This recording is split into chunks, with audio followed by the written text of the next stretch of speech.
Si tienen sus Biblias, vamos a abrirlas en Tito, la carta de Tito, capítulo 1. Esta epístola de Tito la escribió el apóstol Pablo, se cree cuando salió de su primer encarcelamiento de Roma. El libro de Hechos termina con Pablo en la cárcel en Roma, en un arresto domiciliario. Era una prisión pues con bastantes libertades que él tenía. Lo iban a visitar sus amigos y estaba esperando un juicio con César, un encuentro con César, que en ese entonces era Nerón. Y sabemos por la historia que fue liberado en aquella ocasión, salió y estuvo por 2 años predicando el Evangelio. En ese transcurso de esos 2 años, al inicio de ese periodo, fue cuando Nerón incendió Roma y después culpó a los cristianos de haber hecho esta situación y empezó una persecución a los cristianos. Pablo fue preso nuevamente y fue llevado a Roma, y en donde ya después de ahí fue sentenciado a morir decapitado, ¿verdad? Pero en el periodo de esos 2 años en donde estuvo en libertad, él andaba viajando por toda Macedonia, por Asia, por muchos lugares. Pablo era un hombre muy, muy movido, ¿verdad? Y andaba con jóvenes que lo acompañaban, como Timoteo, Tito y otras personas que andaban con él. Y de ahí escribe la carta a Timoteo, que lo había dejado en Éfeso para poner ancianos, cosa que el apóstol Pablo siempre hacía esto, pero seguramente ya no le estaba dando tiempo. Y hay una cosa muy especial que nos sucede a todos, ¿verdad? En este caso al apóstol Pablo. Ya cuando llegamos a una edad de nuestra vejez, en donde ya sabemos que nos estamos acercando a partir, a la muerte, ya no pensamos de la misma manera como pensábamos antes, ya no invertimos nuestro dinero como lo invertíamos antes, ¿verdad? Ya estamos pensando a quién vamos a delegar todas estas cosas, a quién lo vamos a dejar, ¿verdad? Y el apóstol Pablo está preocupado para que continúe el trabajo del Evangelio y está esforzándose mucho en este caso vemos a Tito, a Timoteo, e incluso después manda pedir que llegue Marcos, se lo dijo a Timoteo en su segunda carta, cuando él ya estaba preso por segunda vez en Roma, le dijo, envíame a Marcos acá, ¿verdad? Y tú también ven, y voy a dejar a alguien ahí a cargo en la iglesia de Éfeso, y tú también ven a visitarme, pues para dar unas últimas instrucciones de lo que tiene que pasar. Entonces, esta epístola de Tito es muy parecida a la epístola de Primera de Timoteo, porque está tocando asuntos acerca de la iglesia. Se llaman epístolas pastorales, Primera y Segunda de Timoteo y la de Tito, porque pues están escritas, no necesariamente porque estén escritas a pastores, pero estaban funcionando como pastores, Tito y Timoteo. Posteriormente fue también Juan el que estuvo como pastor en la iglesia de Éfeso. Pero debemos entender que el pastorado de aquel entonces no es como el pastorado de nuestra época, ¿verdad? Que es una persona que se queda en esa iglesia por un largo tiempo y encargado, ¿verdad? En muchos de los casos se quedan hasta que mueren en una sola congregación, ¿verdad? Mi esposa y yo hemos tenido la oportunidad de pastorear en múltiples iglesias en diferentes partes del mundo, ¿verdad? El Señor nos tiene en este momento aquí, ¿verdad? No sabemos por cuánto tiempo, pero en este momento estamos aquí hasta que el Señor nos diga otra cosa. Pero el pastorado de aquel entonces era un poquito más itinerante, era más temporal. Estaban por un tiempo en lo que los ancianos estaban firmes y obviamente se quedaban personas que estaban funcionando pues como pastores. ¿Cuál es la labor de un pastor?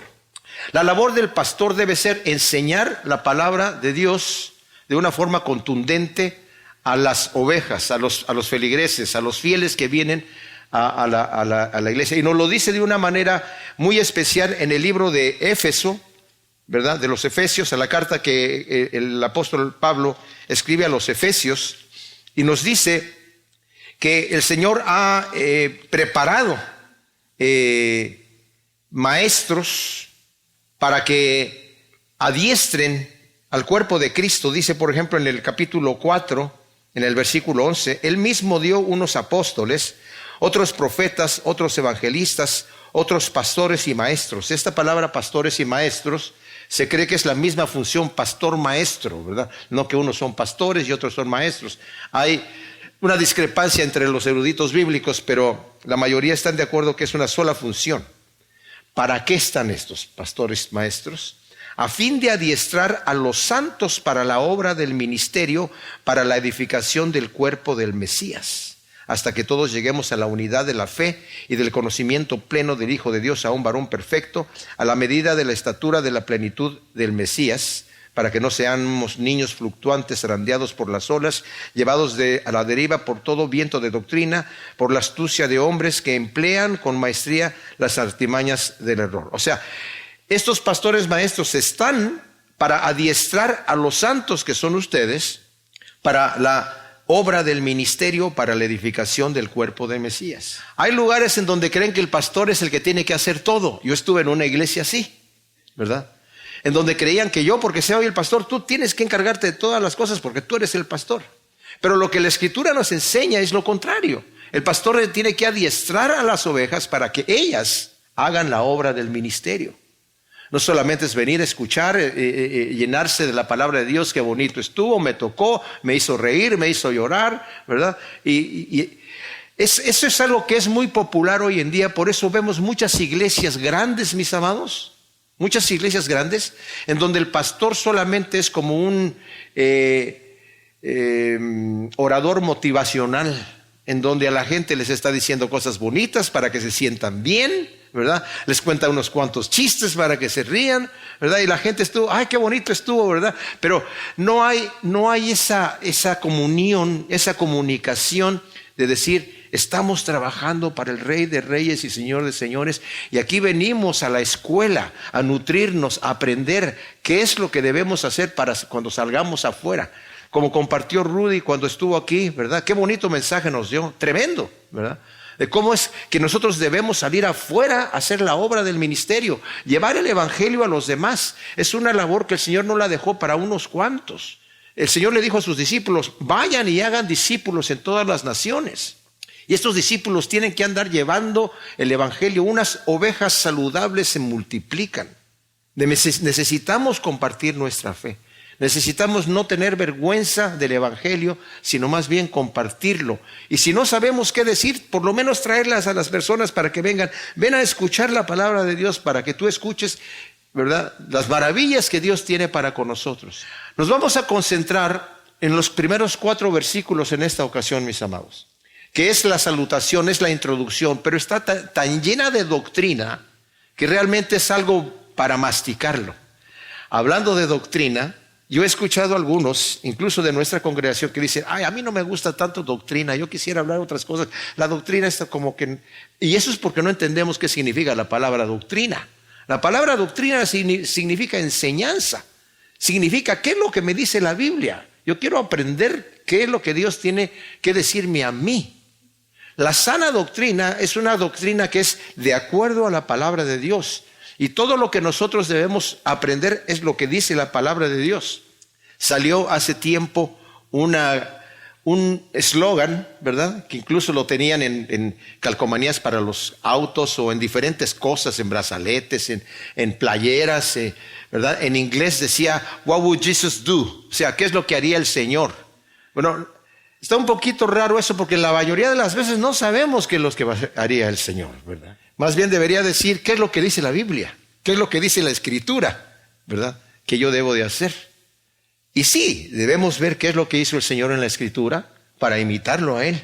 Entonces, vamos a leer los primeros 4 versículos en donde nos dice, Pablo, un siervo de Dios y apóstol de Jesús el Mesías, conforme a la fe de los escogidos de Dios y al conocimiento pleno de la verdad que es según la piedad, acerca de la esperanza de la vida eterna que Dios, que no puede mentir, había prometido desde antes del principio de los siglos, pero en sus propios tiempos manifestó su palabra por la predicación que me fue encomendada, por orden de Dios nuestro Salvador.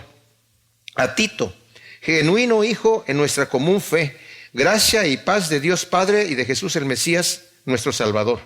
Ahora, ¿en qué lugar está Pablo escribiendo esto? Bueno, leyendo la carta más adelante, vemos que Pablo está en Nicópolis, ¿verdad? Eso lo vemos en el capítulo 3, versículo 12.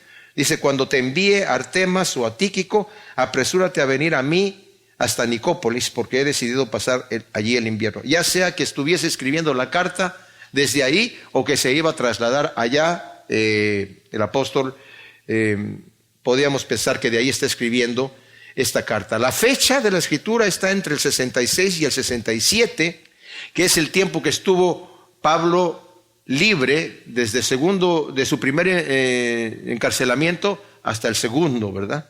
Que como dije es donde escribe también la primera de Timoteo.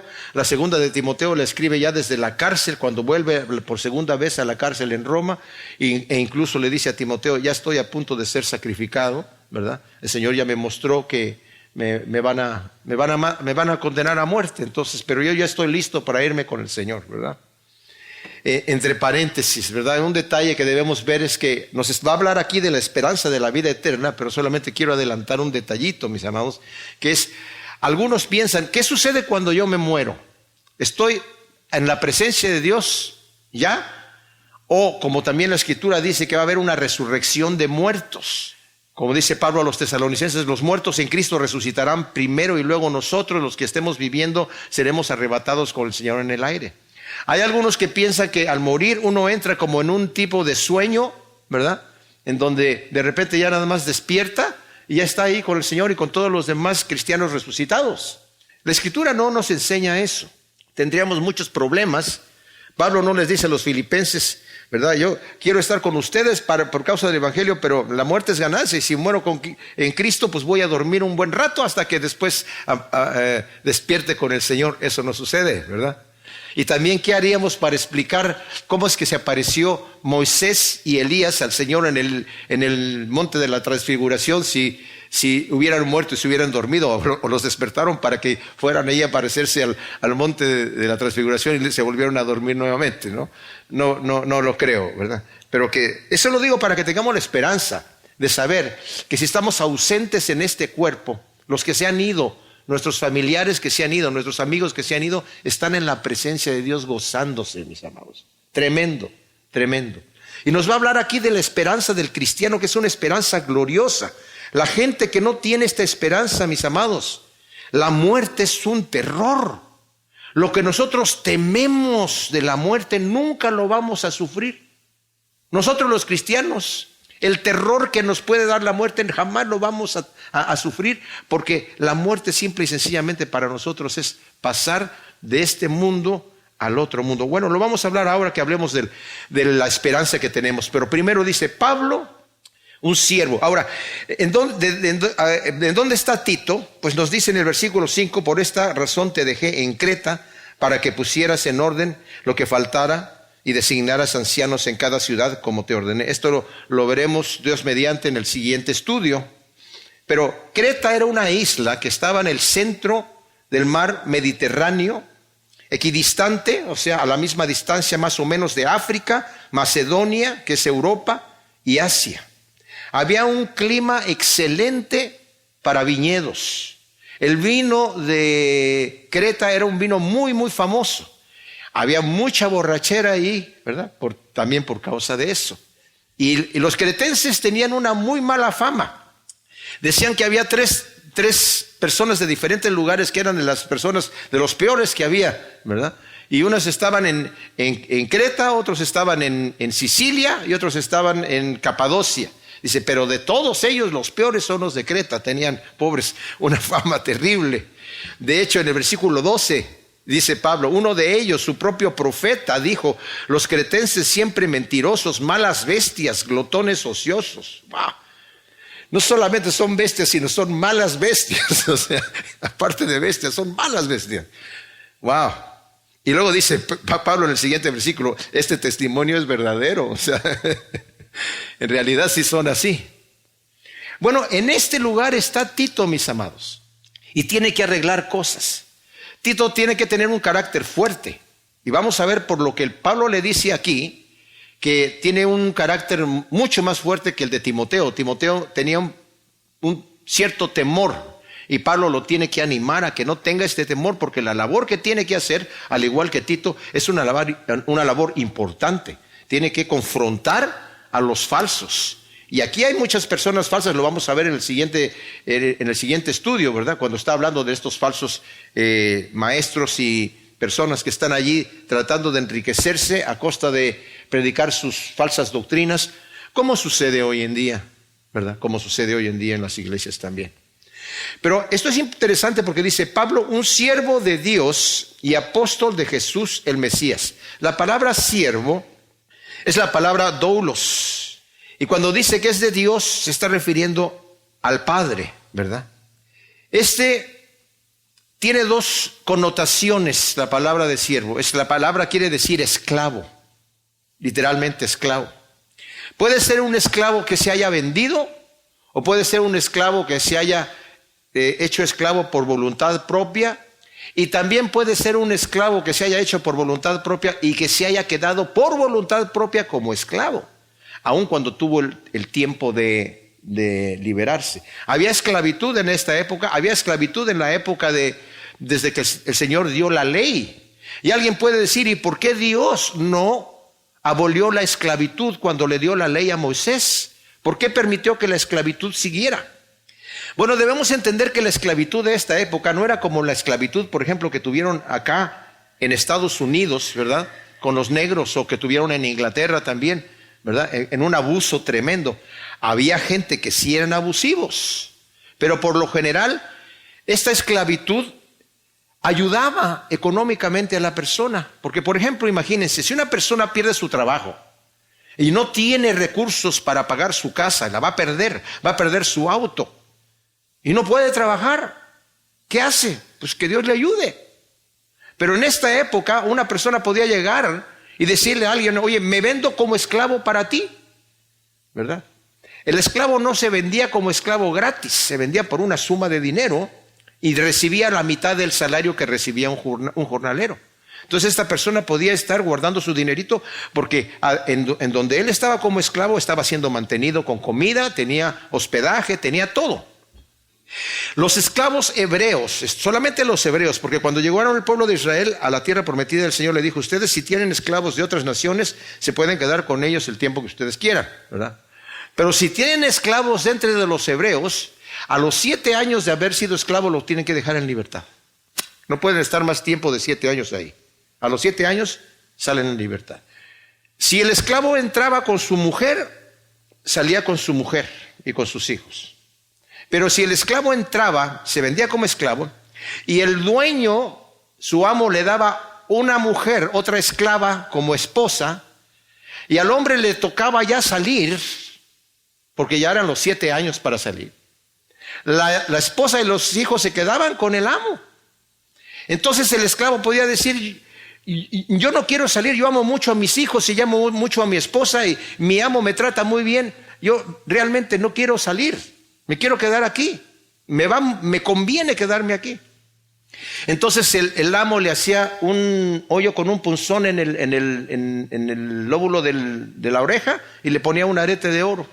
Y ese arete de oro, ese aro, era un distintivo en donde el esclavo podía salir con el rostro en alto, ¿verdad?, a la calle, y la gente lo admiraba y decía, mira, ese hombre es un esclavo por voluntad propia. Ya le tocaba salir, pero se quedó porque su amo lo ama. Su amo lo trata muy bien. Tiene una persona que realmente lo ama y lo quiere. Y Pablo está diciendo aquí, yo soy un siervo de Dios. No soy siervo porque me torcieron la mano. No soy siervo porque no soy esclavo porque no tengo otro título mejor que decir. No, si Pablo tenía muchos títulos. Pablo tenía un pedigrí grande, ¿verdad? Pero él, ¿qué es lo que reconoce él? Yo soy un esclavo por voluntad propia. Tengo un amo que me ama. Y me encanta servir al Rey de Reyes y al Señor de Señores. Soy esclavo y con orgullo, dice, de Dios y apóstol de Jesús el Mesías. ¿Qué quiere decir esto? He sido llamado por el Señor para anunciar su palabra. Esto es importantísimo, mis amados, porque ¿saben qué? Tenemos en la Biblia la palabra de Cristo Jesús en los evangelios, la palabra de Cristo Jesús en las cartas del Apocalipsis, pero la mayoría de lo que tenemos en el Nuevo Testamento son palabras de apóstoles. Es el fundamento apostólico que no se repite. Lo que quedó escrito aquí quedó, y esto es lo que es, y no se repite. Ya no hay más es cátedra, ¿verdad? Algo que se le haya agregado. De hecho, la Escritura dice, el que le agregue aquí, Dios le va a agregar las plagas, ¿verdad? El que le quite, el Señor va a quitar su nombre del libro de la vida. O sea, este es el fundamento apostólico. ¿Sabían los apóstoles que ellos estaban hablando palabra de Dios? Por supuesto que sí lo sabían. Tal como lo sabían los profetas también. Cuando el Señor les daba que escribiesen una profecía, muchos de ellos no sabían ni lo que estaban escribiendo. Pero aún a Daniel, cuando estaba escribiendo, preguntó al ángel y dice, ¿y esto? Dice, esto está sellado para los tiempos postreros. No es para ti, Daniel. Tú lo estás escribiendo para otras personas en los tiempos postreros, para nosotros ahora. Pero muchos de los profetas no entendían lo que estaban escribiendo. El Espíritu de Cristo, nos dice la palabra, estaba actuando a través de ellos para que escribieran lo que escribieron. El apóstol Pablo sabe que él tiene un llamado no solamente para ir a predicar el evangelio a los gentiles, sino para escribir lo que está escribiendo y dando instrucciones aquí para nosotros, para la iglesia. Porque les digo, lo que acaba de decir aquí, Pablo, un siervo de Dios y apóstol de Jesús el Mesías, conforme a la fe de los escogidos de Dios y al conocimiento pleno de la verdad, que es según la piedad, acerca de la esperanza de la vida eterna que Dios, que no puede mentir, había prometido desde antes del principio de los siglos. Pero en sus propios tiempos manifestó su palabra por la predicación que me fue encomendada por orden de nuestro Dios y Salvador.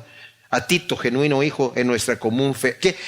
¿Por qué tiene que? Esta es la salutación más larga que hay en todas las cartas. ¿Por qué tiene que hablar tanto Pablo a Tito de él? ¿Que acaso Tito no sabía que el apóstol, que Pablo era apóstol y que era por voluntad de Jesucristo y que por voluntad de Dios y todo esto? ¿Y no sabía que era un siervo del Señor Jesús? Claro que lo sabía. Pero esta es una carta de presentación de Tito, porque esta es una carta personal, pero no es una carta privada.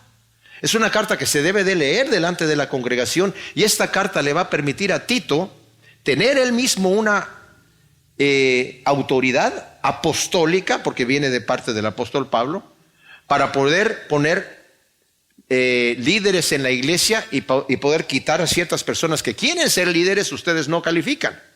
Más adelante les va a dar los requisitos, ¿verdad? Y esos requisitos vienen de parte de Pablo para que la gente sepa quiénes pueden estar y quiénes no deben estar, porque van a ser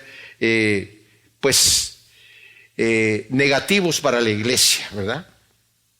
Conforme a la fe, dice aquí, apóstol de Jesús el Mesías, el Señor Jesús mismo lo mandó, lo escogió en Hechos 9, del 15 al 17, mandó a Ananías y le dijo, ve y unge a Pablo para que reciba el Espíritu Santo, porque instrumento escogido me es este. Yo lo estoy escogiendo para que sea mi enviado, y yo lo voy a enviar a los gentiles y le voy a mostrar lo que va a padecer por mi causa. Entonces, lo sabe el apóstol. Yo fui escogido por Jesús el Mesías, ¿verdad? Y dice, conforme a la fe de los escogidos de Dios. Esto es, conforme a la fe, quiere decir dos cosas: promover, impulsar, producir, despertar esa fe en los escogidos de Dios, pero también alimentar y perfeccionar esa fe en los escogidos de Dios. Ahora, mucha gente dice, si estás escogido de Dios y Dios te escogió desde antes de la fundación del mundo, pues ya no necesitamos predicar el evangelio. ¿Cómo no? Porque el Señor dijo, Él mismo predicó el evangelio.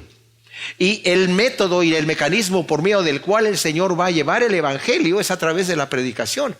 Aunque el Señor nos escogió desde antes de la fundación del mundo, como lo va a decir más adelante aquí, ¿verdad?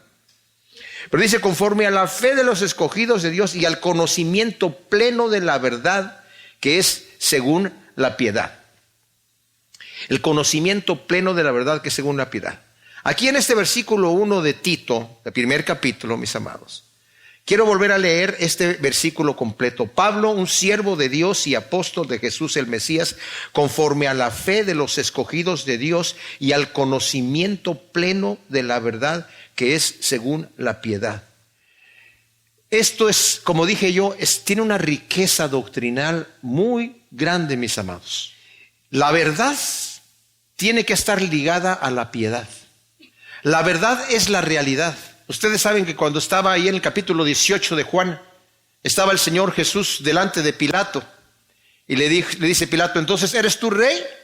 Y le dice, sí, para eso yo he venido y para eso he nacido, para dar testimonio de la verdad.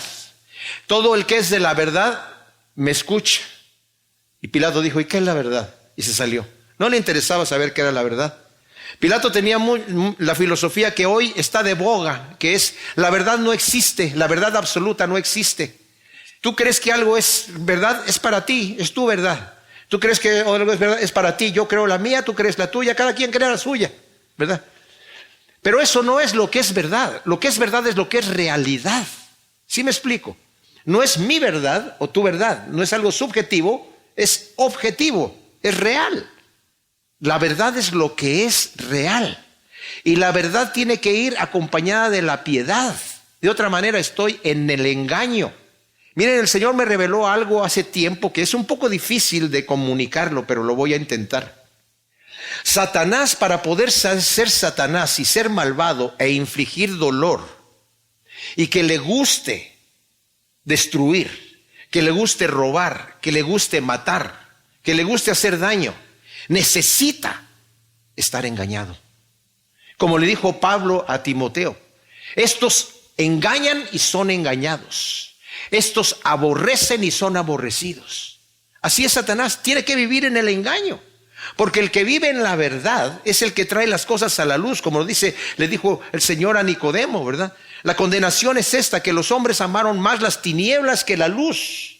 Las tinieblas es en donde no veo la verdad, porque sus obras eran malas y no las quieren traer a la luz para que no sean reprendidas. Esta gente dice, yo no quiero que me digas la verdad, yo no quiero porque quiero seguir viviendo en mi porquería. No quiero saber la verdad. Yo me invento mi propia verdad. Y hoy, mis amados, la sociedad está podrida porque están engañados. No quieren saber que el matrimonio es entre un hombre y una mujer. No quieren ver esa realidad. No quieren saber que el destruir a un bebé en el vientre es un asesinato. No les interesa ver esa verdad, esa realidad. Si uno destruye un huevo de águila, aunque no esté fecundado, va a la cárcel. Pero a un niño lo pueden sacar del vientre a los 9 meses y matarlo, destruirlo. Yo vi una foto que no la guardé porque no pude guardarla, de un niño que lo están sacando así del vientre de la madre y lo está tomando el doctor por el cuello y el niñito está así ahogándose. Y dije yo, qué terrible, qué desalmado está esta persona, ¿verdad? ¿Cómo estudia medicina para matar? Son los que dice Romanos en capítulo 1, que rechazan con injusticia la verdad, conociendo a Dios no le quieren glorificar como a Dios, y Dios los entrega a la mentira, a que crean a la mentira, a una mente reprobada. ¿Ustedes quieren creer la mentira? Ok, crean la mentira. Engáñense ustedes mismos. No puedo yo creer que en estas alturas, mis amados, todavía se esté hablando de la evolución. El darwinismo había quedado destruido ya. Pero después Alexander Oparin lo revivió y le llamaron neodarwinismo, ¿verdad? Y están hablando de eso. Cuando estaba con el doctor, con mi esposa, la televisión la tienen por lo general de esos programas en donde hay animales de Animal Planet o National Geographic o cosas así. Y todos, absolutamente todos hablan de la evolución. Hablan del murciélago. Mira, tiene extremidades muy pequeñas. No sabemos ni cómo desarrolló esas extremidades. No saben. Miren nomás, no saben. Mira el colibrí cómo está volando, vuela para atrás, para adelante y el pico lo tiene así. Y la precisión que tiene. No entendemos cómo lo puede hacer. No, es que pues no entienden nada. No entienden que hay un Dios poderoso, todopoderoso, creador de los cielos y de la tierra, ¿verdad? Y como dice Romanos, su eterno poder y su deidad se hacen visibles por medio de las cosas hechas, pero no quieren verlo. ¿Por qué no quieren el conocimiento de la verdad? ¿Saben por qué? Porque no quieren vivir de acuerdo a la piedad, mis amados. Eso es lo que es. Entonces nosotros cuando conocemos la verdad, conocemos que hay un Dios santo, conocemos que hay un Dios justo, conocemos que vamos a entregar cuentas. Y dice Pedro, y si invocamos por Padre a aquel que sin acepción de personas juzgará a los vivos y a los muertos, conducíos con temor y temblor todo el tiempo de vuestra peregrinación. Porque esa es la realidad, esa es la verdad. Debemos de vivir de acuerdo a lo que el Señor nos enseña. Que tropezamos y caemos, claro, porque somos hombres carnales y mujeres carnales. Pero la Escritura dice 7 veces caerá el justo, pero 7 veces se levantará. Amén. Amén. Y nos levantamos y Señor, ayúdame, yo no quiero volver a caer, y buscamos la manera de poder perseverar en el camino lo más posible y lo mejor posible y arreglar cuentas, mis amados, porque esto pasa rapidísimo. Esto que pasó con mi esposita a mí me sacudió el terreno. Ustedes me vieron hace 2 domingos aquí que yo casi ni podía pararme de la emoción que tenía. Y el Señor me mostró, la vida es muy pasajera. La vida la tenemos ahora y en cualquier momento se nos va. Y si no estamos a cuentas con Dios, mis amados, hemos perdido todo. Si hemos perdido el tiempo, recuperemos ese tiempo, mis amados. El Señor nos hace recuperar lo que se comió la oruga, lo que se comió la langosta, ¿verdad? Acerca de la esperanza de la vida eterna que Dios, que no puede mentir, había prometido desde antes del principio de los siglos. ¡Wow! Acerca de la esperanza de la vida eterna. Esa esperanza está basada en la certidumbre, que es fe, de verdad que hay una vida eterna para el creyente en Cristo. Que Dios dice aquí que no puede mentir, había prometido desde antes del principio de los siglos. Fíjense, Dios se ha limitado. Hay cosas que Dios no puede hacer que tú sí puedes hacer. Mentir. Él no miente. Él no engaña. Él no hace nada indebido. Él permanece fiel. Tú y yo podemos ser infieles, Él no. Él no. Él se ha limitado. Él se ha limitado. Pero esa esperanza de vida eterna es una cosa tremenda. Es a donde debemos estar. Es hacia donde debemos estar mirando. Como Pablo que decía, para mí el vivir es Cristo. Ya no vivo yo, vive Cristo en mí. Mi vida aquí es Cristo. Yo estoy crucificado con Cristo en la cruz y todo lo que vivo en esta carne lo vivo en la fe del Hijo de Dios. Pero como para mí el vivir es Cristo, el morir es ganancia. Y como he dicho en otras ocasiones, si para mí el vivir no es Cristo, el morir no es ganancia. Es una pérdida. Pero si para mí el vivir es Cristo, el morir es ganancia. ¿Y saben qué va a ser esta vida? Una vida maravillosa. Una vida maravillosa en Cristo Jesús. A veces nos queremos aferrar a esta vida sí o sí. Yo me acuerdo que hace muchos años trabajaba en una iglesia y uno de los sugieres ahí le dio cáncer. Hace como 30 años sucedió esto. Y como le dio cáncer, ya cuando fue al médico en aquel entonces, el cáncer estaba ya muy avanzado. No había tratamiento ya para él. Lo desahució el médico y le dijo, te quedan muy pocos días de vida en realidad, ¿verdad? No se puede hacer nada ya. Pero este hermano estaba feliz. Pues me voy con el Señor. Gloria a Dios. Estoy bien. Voy a estar con Cristo Jesús, y estaba contento, tanto así que nos sorprendimos nosotros de la paz que tenía, nos dejó impactados. Como mi hermano murió de 41 años y era uno de los ancianos en la iglesia, y cuando lo iban a ministrar, a orar por él, salía la gente ministrada porque él decía, preciosa es para el Señor la muerte de sus santos, yo ya sé a dónde voy. Pero alguien llegó a esta persona con cáncer y de alguna manera lo convenció que el Señor lo tenía que sanar. Y se empezó a afligir porque no lo sanaba el Señor. Y murió afligido. Está con el Señor, obviamente. Pero murió afligido porque lo convencieron a que el Señor lo tenía que sanar. Miren, yo sé que mucha gente anda como, ¿verdad?, en busca de la inmortalidad aquí en la tierra. Pero si el Señor me ofreciera la inmortalidad aquí en la tierra, sería una tragedia. Porque este mundo está en contra de Dios, en contra de los valores cristianos. Aquí hay mucho crimen, aquí hay mucho robo, aquí hay muchas injusticias. Vivir la eternidad aquí es un infierno, en realidad. El hecho de que nos estamos haciendo viejos, de que nos estamos enfermando, de que nuestra vida se está acercando cada día un paso más hacia ese lugar en donde vamos a partir. Un día nos estamos acercando a la muerte. Es en cierta manera una bendición, mis amados, si lo vemos desde el punto de vista correcto. Una oruga anda arrastrándose por el piso, ¿verdad? Allí, esa es su vida. Ya cuando se hace vieja, enferma, cansada, empieza a subir una pared o un árbol por ahí, ¿verdad? Se cuelga de ahí, hace un capullito y de repente pasa el tiempo, se seca ese capullo y de repente se sacude y sale una mariposa. La vida que vive esa mariposa después no se compara con la oruga que se andaba arrastrando. Y nosotros somos, en este caso, estamos aquí como orugas arrastrándonos, ¿verdad?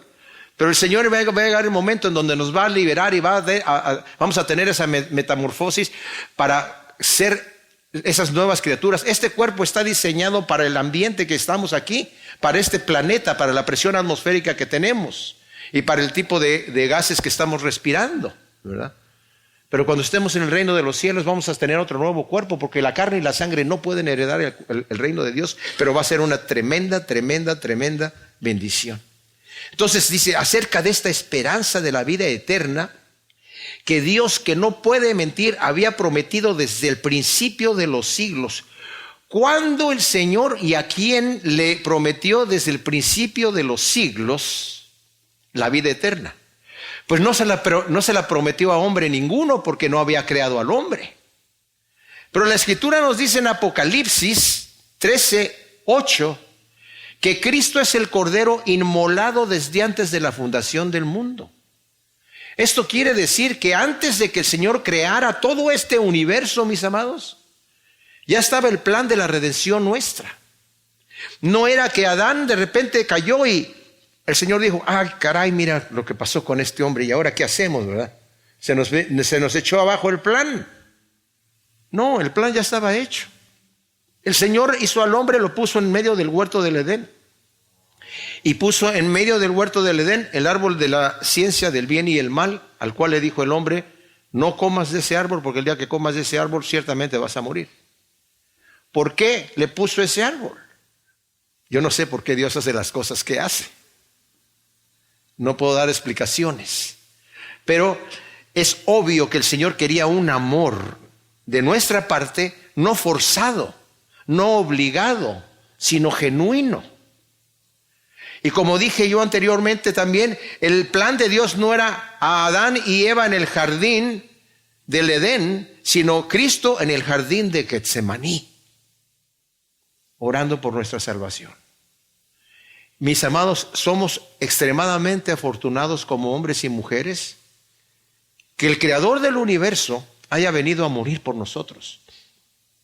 Al final del capítulo 2 de los Hebreos dice, los ángeles no tienen redentor.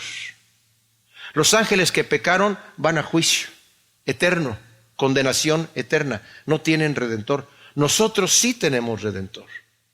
El Rey de Reyes y Señor de Señores, Dios mismo tomó carne y sangre y vino a morir por nosotros para comprarnos una vida eterna que la tenía planeada desde antes de la fundación del mundo. Esto quiere decir que Dios te amó a ti y a mí por nombre y apellido desde antes de la fundación del mundo. ¡Wow! ¿Se dan cuenta cuánta gente anda en el mundo ciega, que no conocen a Dios y se van a morir sin Dios y sin esperanza? Pasaron por aquí y se fueron.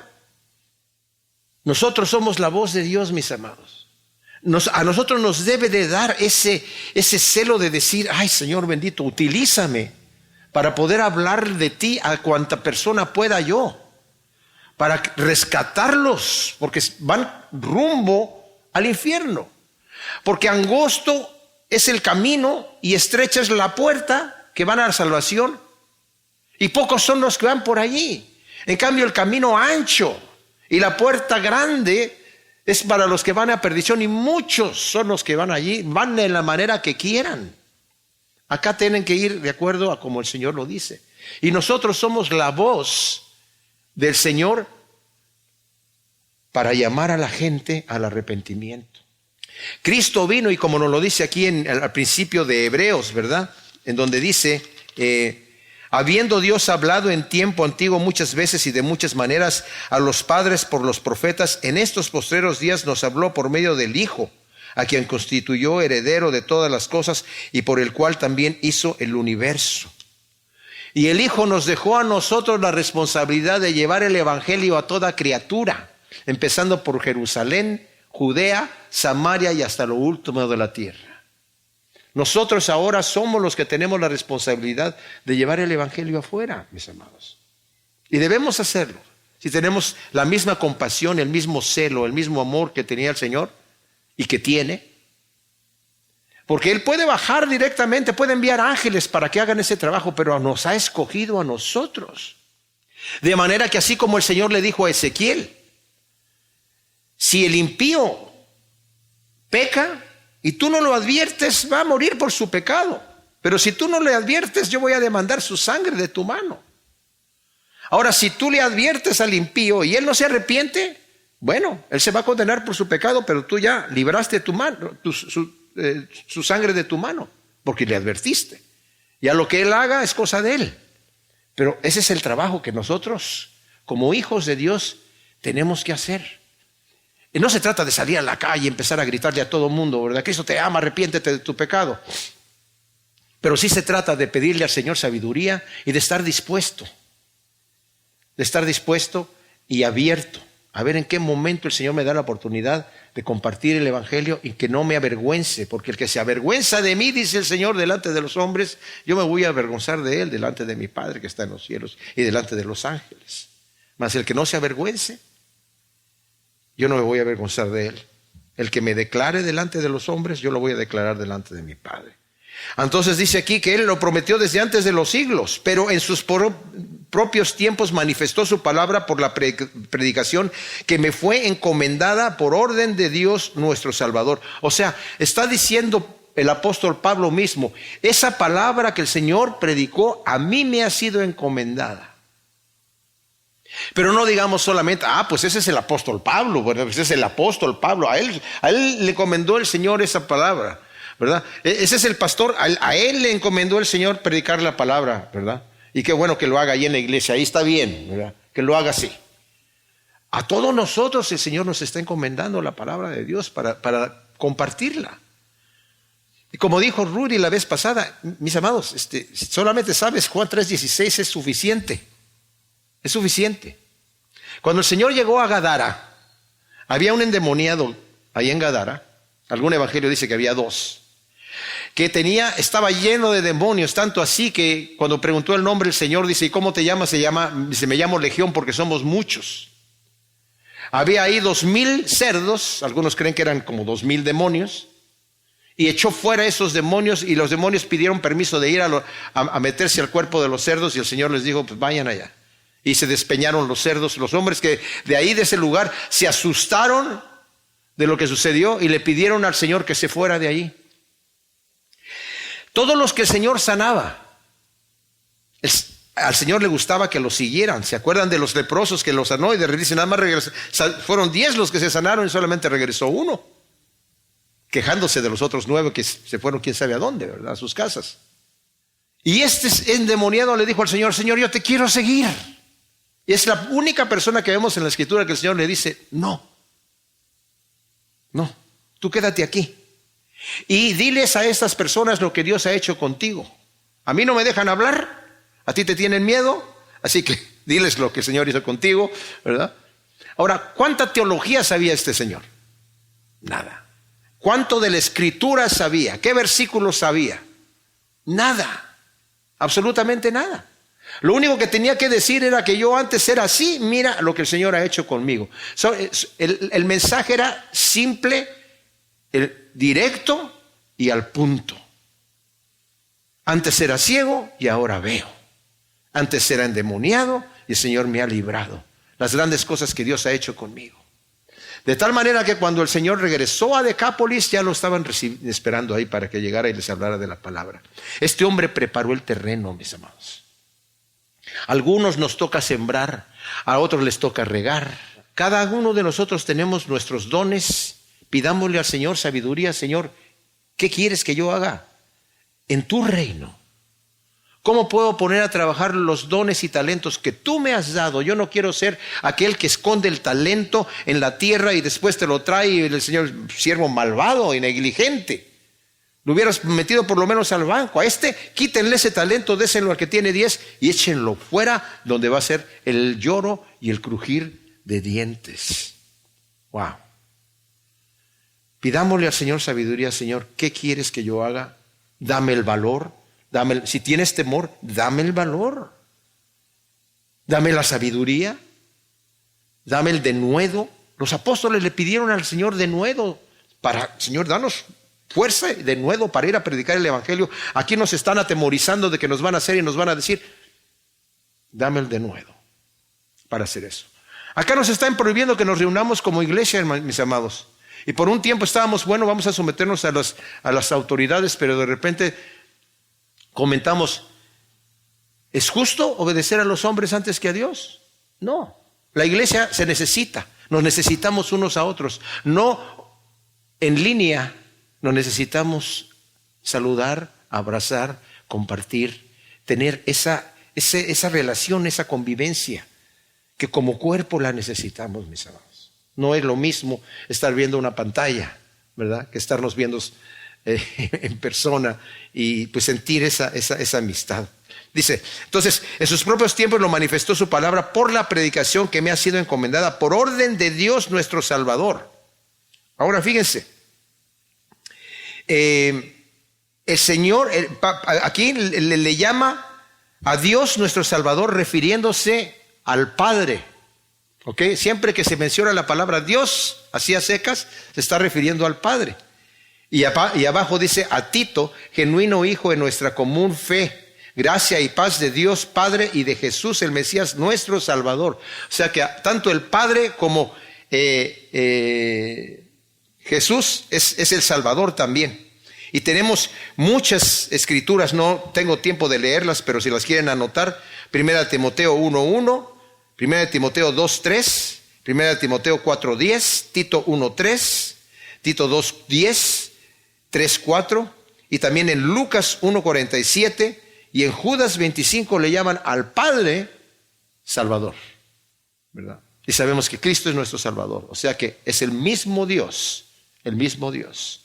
Y también Isaías dice que un hijo nos será nacido, ¿verdad?, y nos será dado, y su nombre será admirable, consejero, Dios fuerte, Padre eterno, príncipe de paz.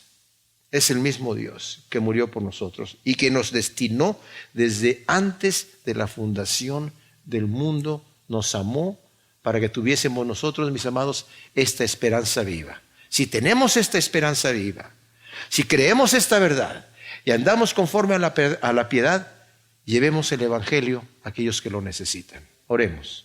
Gracias te damos, Señor, por tu palabra tremenda. Te pedimos que tú grabes esto en nuestros corazones, Señor, para que crezca y dé su fruto al 100 por uno, en el nombre de Cristo Jesús. Amén.